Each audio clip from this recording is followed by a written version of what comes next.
많은 성서학자들은 스가랴서를 가리켜서 구약 성경 중에 가장 메시아적이고 그리고 가장 묵시적이며 가장 종말론적이다라고 말한 바 있습니다. 여기서 묵시적이라고 하는 말은 하나님의 계시를 통해 진리가 드러나는 것을 말하고요. 종말론적이다라고 하는 것은 마지막 때와 나라에 대한 메시지가 담겨져 있다라는 것입니다. 그래서 스가랴서에는요, 이 땅에 오실 메시아에 대한 많은 강조가 되어 있어요. 특히 신약 성경에서 인용된 스가랴서의 말씀은 총 41번이나 된다고 하지요. 성탄절을 맞이하여 예수님의 탄생을 기념하며 다시 오실 재림을 기다리는 우리들이 묵상하고 은혜를 나누길 참 적합한 말씀이 바로 스가랴서입니다. 스가랴는 사람 이름이죠. 이 이름의 의미는 God remembers, 하나님이 기억하신다라는 뜻의 이름을 갖고 있었던 레위 지파 선지자였습니다. 또 비슷하게도 예레미야도 선자였지만 예레미야도 제사장 집안 레위 지파였거든요. 스가랴도 그랬습니다.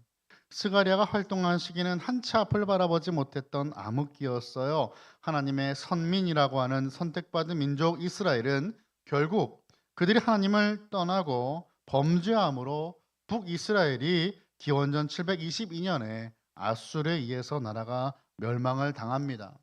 그리고 남유다는 조금 더 유지가 되는데 기원전 605년에 바벨론과의 전쟁에서 패하고 말고 말아서 첫 포로로 잡혀간 것으로 시작하여서 기원전 586년에 예루살렘 성전이 무너지는 것으로 결국 바벨론에게 남유다마저 멸망당하게 됩니다. 이로부터 많은 시간이 지나죠. 우리가 알고 있듯이 다니엘도 바벨론으로 끌려가서 그곳에 살았습니다. 활동했던 무대가 바벨론이죠. 에스겔도 그렇습니다. 그렇게 시간은 흘렀고 처음 포로로 잡혀간 때를 기준으로 정확히 70년이 흘렀어요. 그 사이 바벨론도 메데바사 연합국에 의해 멸망을 당합니다. 메데바사는 우리가 알고 있는 페르시아 왕국이에요. 페르시아의 허락 아래에 유대 민족은 1차 포로 귀환이 이루어졌는데 그것이 바로 기원전 536년이에요. 처음 포로로 잡혀간 기원전 605년을 기준으로 보면 정확히 70년 만에 고국으로 돌아오게 되는데 하나님의 역사는 놀랍습니다. 이 모든 것이 하나님의 말씀에 있었어요. 한치의 오차도 없는 것입니다. 바벨론 포로로 잡혀온 다니엘은 이것을 이미 깨달아 알고 있었죠. 다니엘 9장 2절입니다. 그 통치 원년에 나 다니엘이 책을 통해 여호와께서 말씀으로 선지자 예레미야에게 주신 그 연수를 깨달았나니 곧 예루살렘의 황폐함이 70년 만에 그치리라 하신 것이니라 라고 말씀합니다. 다니엘이 예레미야의 말씀을 읽고 하나님께서 이스라엘을 회복시키실 때가 언제인지 알게 되었다라는 거죠. 70년이었습니다. 예레미야 25장 12절이죠. 여호와의 말씀이니라 70년이 끝나면 내가 바벨론의 왕과 그의 나라와 갈대아인의 땅을 그 죄악으로 말미암아 벌하여 영원히 회폐허가 되게 하되라고 말씀하였어요. 하나님의 예언의 말씀은 1차 포로 귀환으로 성취가 됩니다. 그들은 포로로 잡혀갔다가 고향으로 돌아왔는데요. 물론 고향 땅에 돌아온 데는 이유가 필요 없겠지요. 고향이니까. 근데 무엇을 위해 돌아옵니까? 바벨론이라고 하는 강대국으로 강제 이민을 가야만 했던 유대인들은 그것에 남아 정착할 사람들도 있었고요. 다시 그들의 땅으로 돌아온 그들의 아버지의 고향 땅으로 돌아온 사들도 있었다라는 거예요. 거의 돌아온 지 20년이 지났습니다. 하지만 이들은 여전히 영적으로, 재정적으로, 정치적으로 파산 상태였어요. 이것을 꿈꾸고 돌아온 것은 아니었을 텐데 20년의 시간이 지났고 그렇게 어려운 환경에 놓여져 있다는 것이에요. 1차 포로 귀환을 이끌었던 사람은 스룹바벨이라는 사람인데 처음 2년 동안은 성전의 기초를 놓았습니다. 이스라엘 백성들에게 있어서 성전은 너무나 중요한 장소였어요. 아브라함의 하나님, 이삭의 하나님, 야곱의 하나님, 애굽에서 400년 동안 종살이를 끝내고 구원하신 하나님의 임재 자체를 상징했는데 하나님을 예배하기 위해서 하나님께 나아갈 수 있는 그 매개체가 바로 성전이기에 성전을 지는 것은 당연했어요. 그런데 팔레스타인 그 주변 족속들과 나라들의 방해로 인해서 성전의 건축이 16년 이상이나 방치가 됩니다. 더 이상 진행될 것 같아 보이지가 않아요. 규환이 이루어진 지 20년이 지났지만 아무런 성과가 없어 보입니다. 이러한 상황이 오늘 본문 익스가랴 말씀이 기록될 당시 예루살렘에 거주하고 있는 백성들의 상황입니다. 뭔가 시작은 됐는데 끝이 나지 않은 그 상황 속에서 이들에게는 활력소가 필요했어요. 다시금 시작할 수 있는 힘이 필요했습니다. 이런 밑바닥까지 내려간 이스라엘 백성들을 하나님은 그대로 방치해 두지 않으셨고 스가랴라고 하는 인물을 통해서 말씀을 주시는 겁니다. 오늘 본문에서 저는 하나님께서 행하시는 행동을 세 가지 단어로 사용하여 키워드로 살펴보고자 합니다. 첫 번째는 통치입니다. 하나님의 통치. 하나님이 다스리신다라는 거죠. 오늘 본문은 스가랴 1장부터 등장하는 8개의 환상 중 마지막 환상이에요. 그런데 그 모습은 첫 번째 환상과 참 비슷합니다. 첫 번째 환상에서는 말들이 사방을 두루 다니는 것을 통해 하나님이 온 세상을 주관하고 계시다라는 것을 보여주었어요. 그것과 비슷하게 하나님은 동서남북 온 세상으로 다니는 병거와 함께 말의 모습을 보여주시는데 이 모습은 마치 전쟁을 준비하는 모습이에요. 그래서 그런데 이 네 개의 병거들은 1절을 보니까 두 개의 구리산에서 나와요. 1절이죠. 내가 또 눈을 들어본즉 내 병거가 두 산 사이에서 나오는데 그 산은 구리산이더라라고 말씀합니다. 여기서 나와 있는 구리산은 구리가 많이 있는 산이라기보다는 분명한 의미가 있어요. 솔로몬 성전 입구에 세워진 두 놋 기둥 야긴과 보아스를 상징하는 것입니다. 야긴과 보아스는 바벨론 침략 때 바벨론에 의해 전리품으로 빼앗겨 버려 바벨론에 옮겨져 있는 상태입니다. 이 두 개의 구리산에서 병거가 나왔다라고 하는 것은 하나님의 임재를 상징하는 성전에서 나왔다라는 것을 보여줘요. 네 개의 병거는 하나님의 심판을 수행하기 위해 출정된 말들입니다. 결국 그 모습은 하나님의 심판을 뜻하는 것이었어요. 2절과 3절입니다. 첫째 병거는 붉은 말들이, 둘째 병거는 검은 말들이, 셋째 병거는 흰 말들이, 넷째 병거는 아롱지고 건강한 말들이 메었는지라라고 말씀하죠. 붉은 말들, 검은 말들, 흰 말들, 어렁지고 건강한 말들이 나오는데 이 말들이 사방으로 향해요. 그리고 8절을 보면 그가 외게 외쳐 말하여 이르되 북쪽으로 나간 자들이 북쪽에서 내 영을 쉬게 하였느니라 하더라라고 말씀해요. 북쪽으로 간 검은 말들에 더 초점이 맞춰져 있는데 그 이유가 있어요. 북쪽으로 떠난 말이 하나님의 영을 쉬게 한다라고 했는데 하나님의 영을 쉬게 한다라는 표현을 세번역 성경을 보니까 하나님의 마음을 시원하게 하였다라는 말로 번역하고 있습니다. 북쪽으로 떠난 말들이 하나님께서 지시한 사명을 완수했다라는 의미예요. 남유다를 멸망하게 하고 하나님 보시기에 악했던 바벨론 제국의 멸망은 결국 하나님의 분노와 심판이 실현되게 한 것입니다. 바벨론이 이스라엘을 짓밟고 성전을 무너뜨리고 야긴과 보아스를 전리품으로 빼앗아 갔어요. 뿐만 아니라 하나님의 예배하는 데 쓰였던 금과 은과 수많은 물건들을 모두 빼앗아 갔습니다. 하나님은 바로 그곳에서 하나님께서 보내신 네 개의 병거, 네 바람들을 통해 심판을 시작하시는 거예요. 바벨론을 망하게 한 장본인인 페르시아 고레스는 이러한 차원에서 본다면 하나님께 붙들려 쓰임 받은 하나님의 도구였죠. 하나님의 회초리였습니다. 모든 역사들 위에는 하나님의 다스리심인 통치함이 있어요. 다시 말하면 하나님은 친히 불의로 왜곡된 역사를 바로 잡으시는 하나님이십니다. 전권을 사용하시기도 하고 사람을 사용하시기도 하여서 하나님의 정의와 공의가 실현되게 하시는 거예요. 우리들의 눈에 세상은 늘 불의하고 하나님은 아무 일도 안 하시는 것 같아도 하나님은 오늘도 우리를 통하여 일하고 계십니다. 다만 제한된 우리의 감각으로는 위대하신 하나님의 역사를 인지할 수 없는 것이죠. 우리는 극히 일부분의 모습만을 보고 있어요. 하나님은 다스리십니다. 심판이 필요한 이에게는 심판을 주십니다. 회복과 구원이 필요한 이들에게는 회복과 구원을 이루어 주시는 분이 바로 하나님이십니다. 두 번째 키워드는 준비예요. 준비. 하나님은 준비하십니다. 공급하신다라는 거예요. 우리는 하나님의 섭리라는 말을 많이 사용하지요. providence라고 하는 이 섭리는 이 하나님께서 준비하신다 혹은 준비하실 계획과 뜻을 의미하지요. 하나님께서 우리의 소원들과 필요를 알고 계시기에 공급하시고 준비하시는 겁니다. 이것을 구약에서는 여호와 이레다라고 말하죠. 여호와 이레.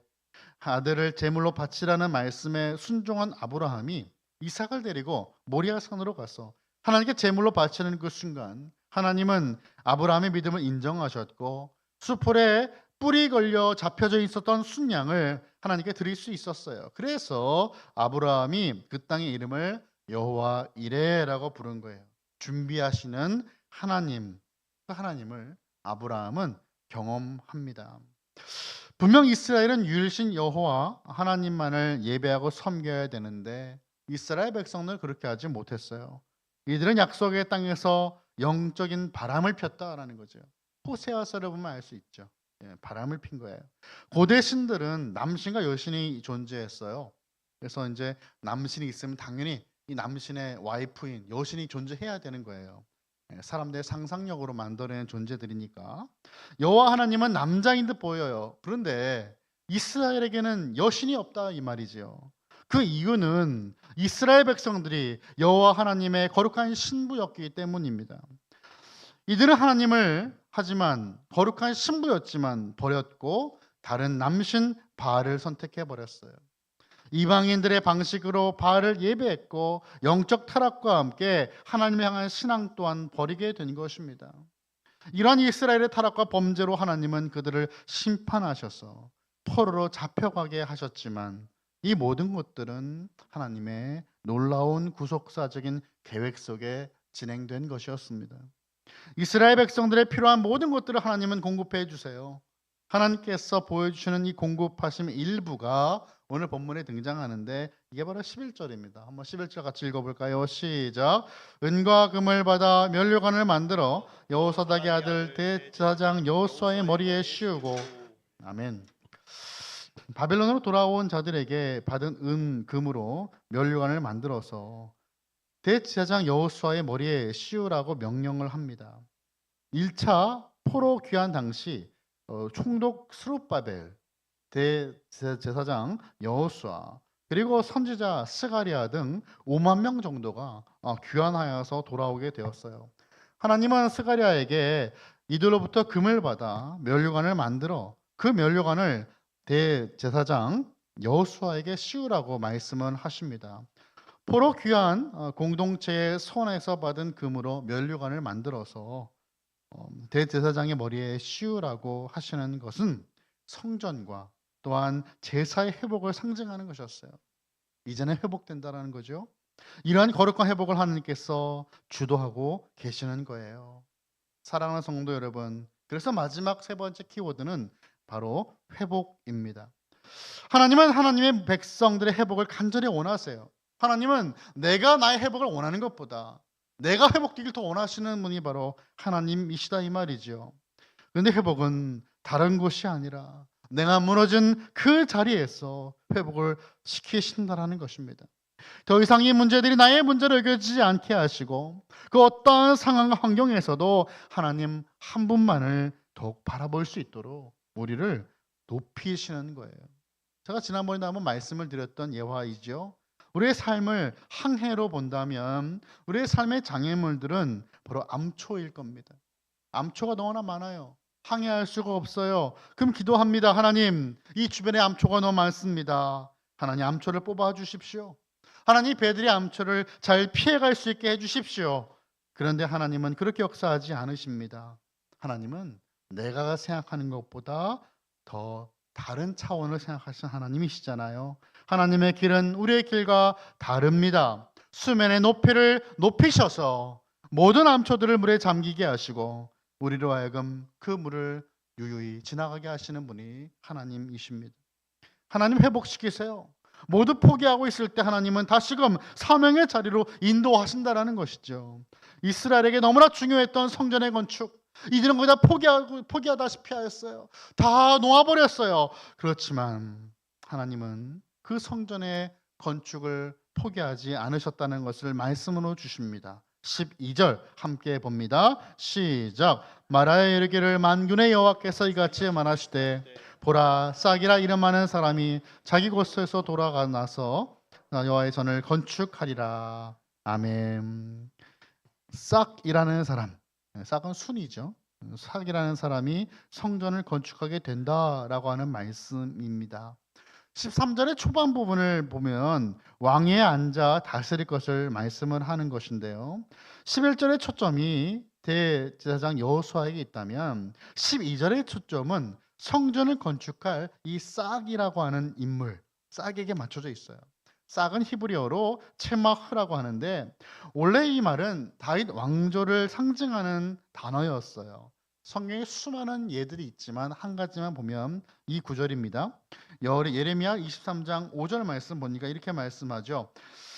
여호와의 말씀이니라. 보라, 때가 이르리니 내가 다윗에게 한 의로운 가지를 일으킬 것이라. 그가 왕이 되어 지혜롭게 다스리며 세상에서 정의와 공의를 행할 것이며 라고 말씀을 합니다.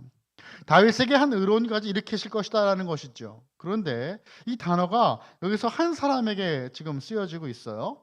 한 사람. 싹은 당시 유다 총독으로 파견된 수룹바벨을 가리키는 단어입니다. 수룹바벨은 고대 근동 언어인 아카드어로 보면 바벨론의 싹이라는 뜻이에요. 그래도 놀라운 것은 이 수룹바벨이 바로 다윗 왕조의 후손, 그 싹이었어요. 마태복음 1장 12절입니다. 바벨론으로 사로잡혀간 후에 여고냐는 스알디엘을 낳고 스알디엘은 수룹바벨을 낳고라고 말씀합니다. 하나님은 예비하시고 준비하시며 비로소 회복시키시는 거예요. 마태복음 1장은 아브라함부터 다윗까지 그리고 다윗부터 그 족보를 예수 그리스도까지 나열하는데 바벨론으로 사로잡혀간 후 수룹바벨이 태어난 것을 증거하고 있어요.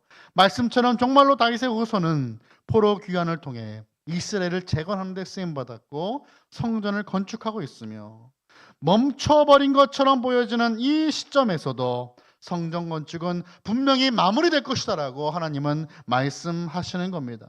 사람의 눈으로 보기에는 불가능해 보여도 하나님께서 이루시겠다고 하시는 그 약속을 붙들고 믿음의 눈으로 바라봐야 되는 것은 바로 이 이유 때문입니다. 하나님은 일하고 계신다라는 것이죠. 하나님께서 이루시겠다는 약속이 있기 때문에 우리는 믿음의 눈으로 바라봅니다. 우리들이 살아가는 이 세상 속은 참으로 불의가 가득합니다. 이렇게 불의한 세상 속에서 하나님의 백성들이 어떻게 하나님의 뜻을 이루며 살아갈 수 있겠는가 우리는 항상 궁금해하고 의문을 가져요. 우리가 기억해야 될 것은 이 세상이 과연 바뀔 수 있을까? 내가 속한 회사와 사회와 또한 국가가 나를 통하여 우리를 통하여 바뀔 수 있겠는가 끊임없이 질문합니다. 우리는 할 수 없지만 우리 주님은 하실 수가 있다라는 것이에요. 그래서 하나님 나라의 꿈과 비전을 우리는 포기하면 안 되는 것입니다. 마태복음 1장에 수룹바벨이 나오지만 여러분 마태복음 1장은 누구를 가리키고 있습니까? 예수 그리스도의 족보예요. 예수님을 가르치고 계세요. 1장의 핵심은 예수님이에요. 예수님이 다윗의 후손으로 오신다라는 겁니다. 왕의 복음답게 마태복음은 혈통으로도 예수님은 왕이시라는 것을 마태복음의 수신자들인 유대인들에게 증거하는 것이에요. 예레미야서에서 말씀하신 다윗에게 한 의로운 가지가 나올 것은 결국 만유의 왕이시며 온 인류의 구원자 되신 참 메시아 그리스도 예수님을 말씀하는 것입니다. 예수님의 탄생을 예언하는 말씀이에요. 13절 후반부를 보면 제사장이 자기 자리에 있으리니 이 둘 사이에 평화의 의논이 있으리라 하셨다라고 말씀합니다. 이 말씀 무엇을 의미합니까? 왕과 제사장 사이가 평화롭게 하나가 될 것이다라고 말씀하는 거죠. 여기서 말씀하시는 평화 샬롬은 온전히 하나 된 모습이에요. 예수님은 왕으로서 이 땅에 오셨고 하나님과 하나님의 백성들 사이에 제사장으로 중재하십니다. 이보다 예수님을 완벽히 드러내는 말씀이 어디에 있겠습니까? 싹을 통해 성전을 건축한 것은 종말론적으로 다윗의 후손으로 오신 예수님을 통해 무너진 하나님의 나라가 온전히 회복될 것이라는 말씀을 주신 거예요. 결국 예수님이 성전이라는 것을 우리는 깨닫게 되는 겁니다. 요한복음 2장 19절부터 22절을 우리 한 목소리를 같이 보겠습니다. 시작. 대답하여 이르시되 너희가 이 성전을 헐라 내가 사흘 동안에 일으키리라. 유대인들이 이르되 이 성전은 46년 동안에 지었거늘 내가 3일 동안에 일으키겠느냐 하더라. 그러나 예수는 성전 자기 육체를 가리켜 말씀하신 것이라. 죽은 자 가운데서 살아나신 후에야 제자들이 이 말씀하신 것을 기억하고 성경과 예수께서 하신 말씀을 믿었더라. 아멘. 눈에 보이는 성전의 회복은 이스라엘의 정체성의 회복이었습니다. 하나님은 이 성전을 회복시키시겠다고 말씀하시는데 눈에 보이는 하나님의 임재는 결국 성육신하신 예수 그리스도로 우리에게 나타나셨고 예수님을 통해 우리와 하나님과 관계는 영원토록 회복될 수 있게 되었습니다. 예수님은 말씀하십니다. 내가 길이요 진리요 생명이니 나로 말미암지 않고는 아버지께로 갈 자가 없다라고 하시는 거죠. 하나님께 나아가는 유일한 길이 예수님 당신뿐이라는 것을 우리 주님은 말씀하시는 겁니다. 말씀을 정리합니다. 하나님은 통치하십니다. 그리고 하나님은 준비하십니다. 하나님께서 원하시는 뜻은 이 하나님 백성의 구원이며 바로 회복이라는 것이에요. 하나님을 떠난 이들을 그냥 버리지 못하고 그들이 아버지의 품으로 돌아오기를 기다리는 그 탕자의 아버지와 같이 우리 하나님은 이들의 구원을 위해 독생자 예수 그리스도를 내어 주므로 자신의 백성들을 얼마나 사랑하시는지 확인해 주셨어요. 이 아버지의 사랑을 우리는 매 순간 기억해야 되겠습니다. 이스라엘 백성들에게 필요한 회복은 눈에 보여지는 성전이 아니라 성육신하여 성전을 이 땅에 오신 예수 그리스도, 그분이 가장 필요한 회복이었습니다. 예수 그리스도를 통해서 다시금 하나님의 꿈과 비전을 회복하고 하나님께서 이루실 하나님 나라를 더 분명히 선명히 바라볼 수 있는 저와 여러분, 우리 칼빈의 모든 가족 다 되시기를 예수님의 이름으로 간절히 축원합니다.